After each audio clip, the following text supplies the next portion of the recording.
Hey there, Coach Patrick here from Endurance Nation, back with a recap from our Spring Classics 2025 camp. First time we've ever gone to Belgium/France. We were literally on the river border right there between two towns. And boy, they couldn't be any different than each other. Belgian houses are square and French houses are triangular, or much more angular, I should say. We had a fantastic time. It was epic. And I'm going to do a little bit different this time and kind of walk you through some of the images that we have from the week.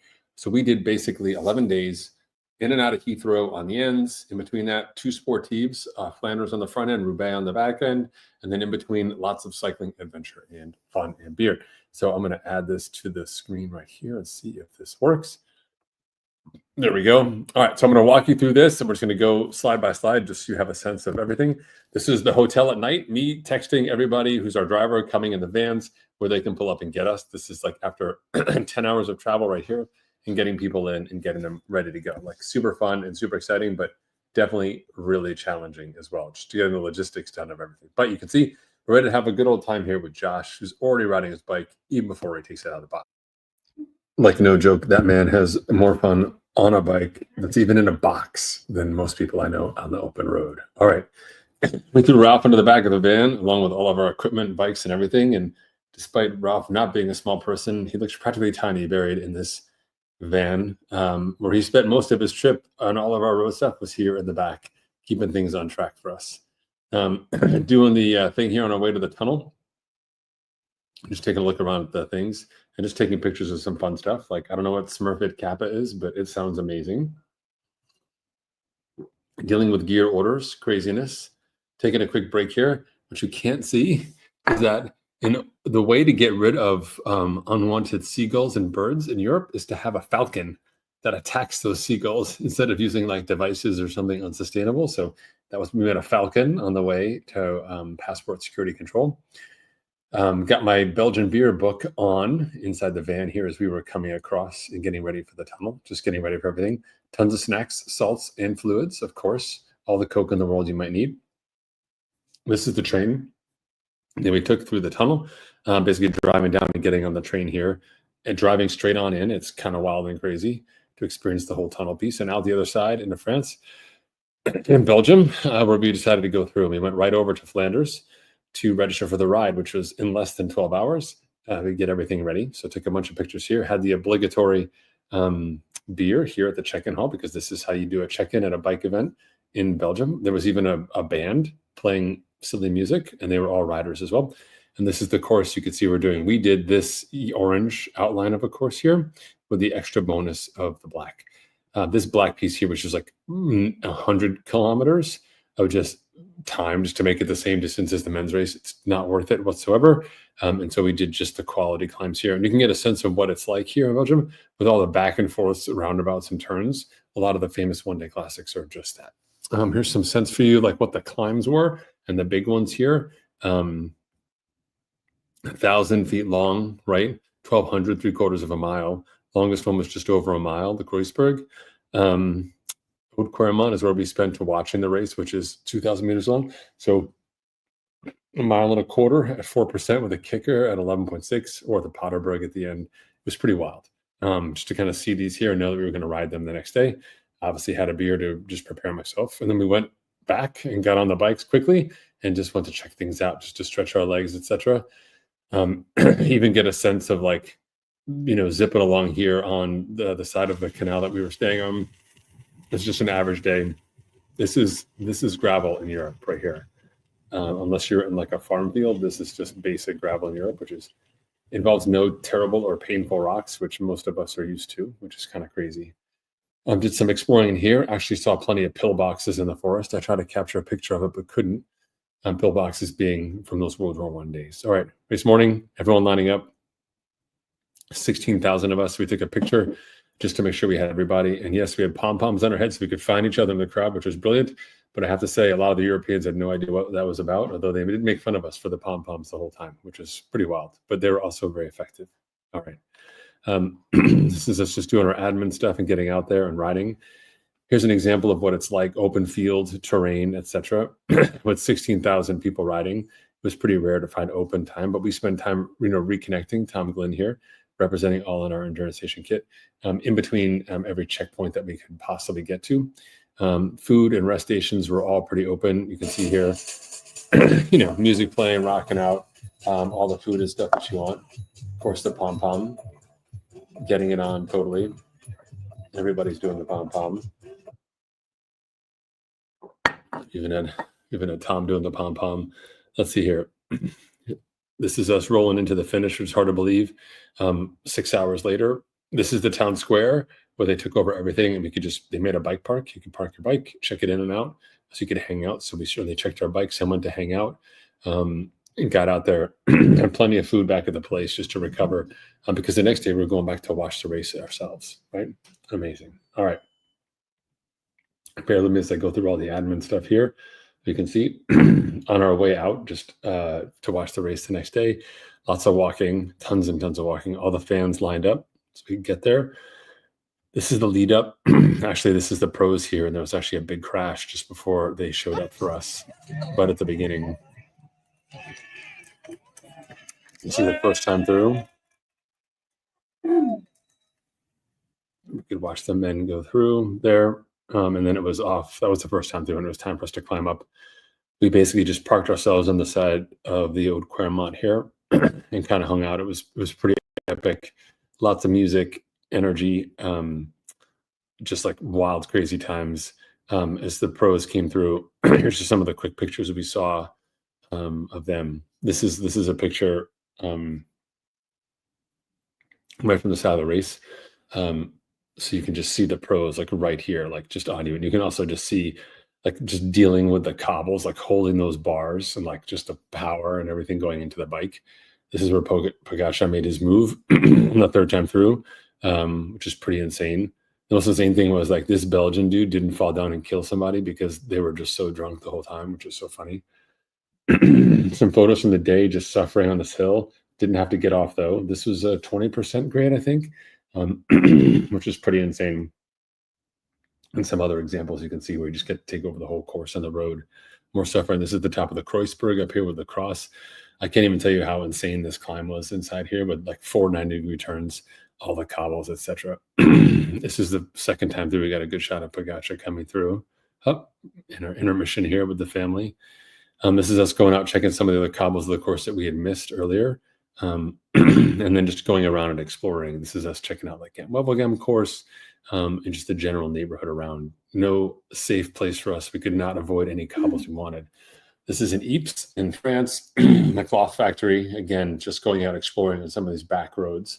Menin Gate, a huge piece of history here. And we actually did go to the ceremony. Let's see here. We found the Uno X van. This is us like throughout the week, just sort of exploring other terrain and courses. Super fun. Super amazing. This is my favorite here. You can see Belgian house, right? And then a French house. Belgian houses. Here we go. We're in the bird. You can choose triangles or squares. Triangles or squares. I wonder if the triangle people get mad at the square people. You get in a fight. Huh. No idea. Triangle Man. Speaking of Triangle Man, we found Lego Man here in the woods. This was an amazing adventurous ride that we had here, which is gorgeous all around the Belgian countryside. Lots of check-ins from me, all the pieces of the puzzle here. Oh, this is the entrance to the Arenberg for Roubaix. This is towards the end of the week. This is our chance to go through and do some recon. This is, for us, is the first section for the average people doing the ride. But for the pros, this is like their 10th gravel section that they do. They do so much more than we do. But you can tell the Telltale Bridge here. This is part of this, which is known as the Hell of the North, because this part of the world was hell in World War I. It's a pretty humbling space to be, and just a great chance to get out there and just kind of recon it and see it for ourselves. Do the Eddie Merckx sector. And I just want you to get a good look at these cobbles, which is just so crazy. Here we go. Here's the good part. Take a look at how many watts I'm putting out right now. Don't worry, I can't read it either. So on the event day, you wanted to be on this middle line for sure, because that's like the easiest path. or you wanted to be way over in the gutter, but you did not want to be here, which was terrible. When you saw the pros flat and just kind of fall like off the pace or ruin something, it's transitioning in and out of the space because they do have, it's hard to see, but there is like a little line here of like vertical cobbles as a gutter, which is pretty insane. I found Quick Steps van, more touring, more stones, more cobbles. This is our evening off, just a chance to kind of get around Eves and explore. There's the cloth building as well. Again, just amazing architecture, everything. Memory of all those who lost their lives here in World War I. This is the Menin Gate piece, and even the ceremony, which was just amazing. Then a night out here, and then more riding, which was crazy. Oh, in case you're wondering what laundry is like at Endurance Station Camp, this is during the day here. Of course, you can use your clothing rack. When you have too many campers, then you've got to use your van. When you run out of windows in your van, obviously you'd use the tree across the street to hang up your bib shorts. Just a sense here. Here's a monument, 600,000 victims, and they have them all over from, France, Belarus, America, Tunisia, all the people who fought in the war, the women, like just crazy. Hard to believe. We did find the chicken crossing the road here in Belgium. That was super fun. And like a typical French chicken, it wanted nothing to do with us whatsoever. Just kind of walked its way all the way across here and did its own thing. Just like that. Let's see here. More recon rides, getting ready, last touch. Oh, this is us riding down to Roubaix along the canal. Just to kind of sneak into the side of the course here. It was about a 30-kilometer ride. You can tell by the weather this whole week just how amazing it was. Most of the time, the weather in Belgium is awful. This is the last bit here for the velodrome, the center, and the previous champions. You can't tell from this angle, but their names are in the stones here on this pathway, which is pretty cool. All right. This is the velodrome where they finish, and we actually got to ride in as well, which is pretty cool. Although they had us ride in the wrong direction. It's a challenge. Let's see if I can find more rides. This is us in the morning. That's where we're going to roll out through the arch and getting ready. Here you go. You get a sense for like what the layout was, what the road was like. And here's a quick example of my hands so beaten up after just the first section in Ehrenberg, which is so brutal.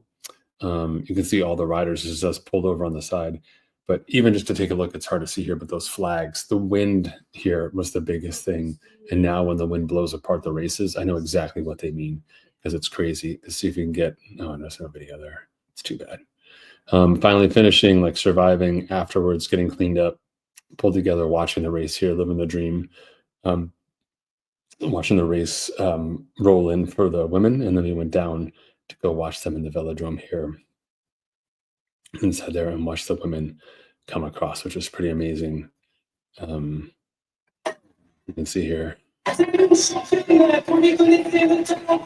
is the French Olympic champion mountain biker who decided to come back to road racing to finish. They have to do one lap of the velodrome before they finish.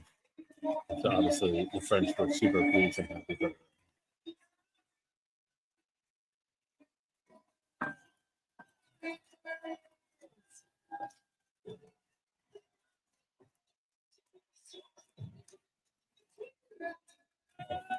Huge victory for her. It was just awesome to kind of just be able to walk in and watch it.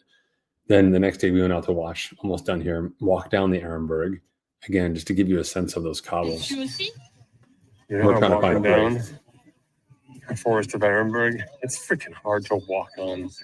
Can't believe we rode this yesterday. Gonna find a spot to be able to watch. I'm humping like beverages and baguettes and ham. Wet-ish this morning, but warming up, getting better. May even be slightly dry by the time people get here. But I mean, no joke whatsoever. Just get a sense of this. Look at the gaps in those rocks. Even with size 38. Which is so crazy. I am. Yeah, I know I'm almost done. So sorry. So the cars were coming through, like barreling through here. Team cars come through as well. Everyone's like super excited, leaning over, and you get you can just look at this. They're racing on these on like 28s, 30s, maybe 32s as well. It was just so wild. And then the pros start to come through. Let's see if we can find the pros here. Here we go.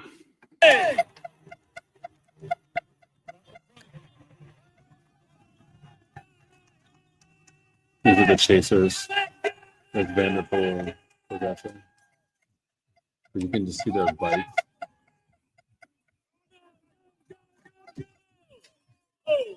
Did you hear that? Let's go back again and see if we can hear it. Listen for the shot. Right there. Did you hear that? Totally. Mats Peterson runs into the worst rock ever in flats. In fact, so many people ran over that rock. I can't believe they didn't die. This is him coming through just before he flatted. There's Vanderpool in the front. And then we went to the Carrefour de l'Arbre to kind of cheer and see where everyone was. And again, just total mayhem here on this section, hanging out and trying to see everybody come through. And Vanderpool was going to be first. By this point in time, he'd gotten away from the ride and was actually off the front here. And this is, just kind of getting as close as I can and watching him roll through. Here you go. Just off the front, just crushing it right through, which is wild. And I'll end it here because I wanted to share the pictures with you so you get a sense of what the overall experience was like up front and personal with the roads, with the riders, with the event, the energy that is cycling in Europe. It was pretty amazing. Plenty of close encounters with Belgian beer, delicious sour beers, and good cuisine as well. But more importantly, good friends, great memories. I'll be proud to show off those pictures anytime people stop me to ask me more about what it was like. But definitely recommend it if you are a huge fan of cycling.